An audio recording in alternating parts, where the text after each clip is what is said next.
Dreamscape presents Sliced by Gina Lamanna. Narrated by Caitlin Kelly. Chapter 1.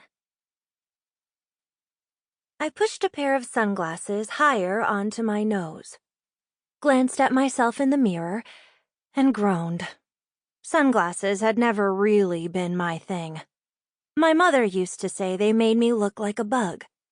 My grandmother told me they didn't really fit my face.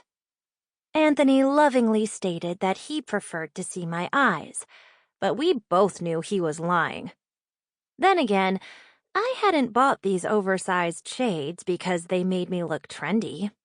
I'd bought them because they were the perfect disguise for my undercover mission. I cruised down Highway 94 toward the Wisconsin border, pulling off on an exit just before the state line.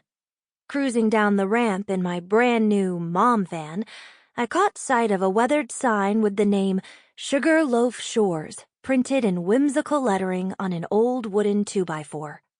I was convinced it was the smallest town in the entire Midwest region, and admittedly one of my all-time favorites.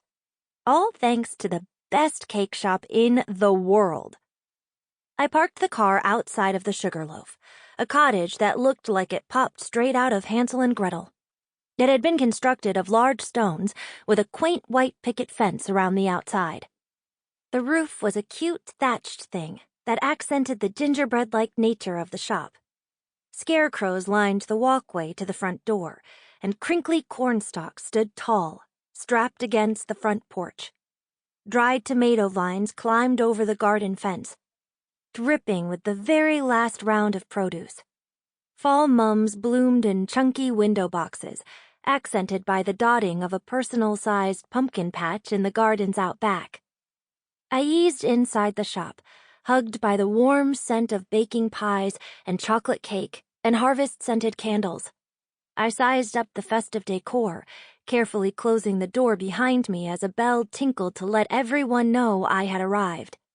Unfortunately, the bell wasn't exactly convenient, seeing as I was deep under cover. I pushed my sunglasses up higher and pulled my hat a little lower. Luckily for me, the Sugarloaf was almost empty. A pair of older women perused shelves of fun-flavored sodas, and a family of 5 was just finishing their order at the register. Behind the counter perched a woman who looked to be in her mid-50s, dressed in a ruffled white apron with a streak of flour on her forehead. Next. Sample complete. Ready to continue?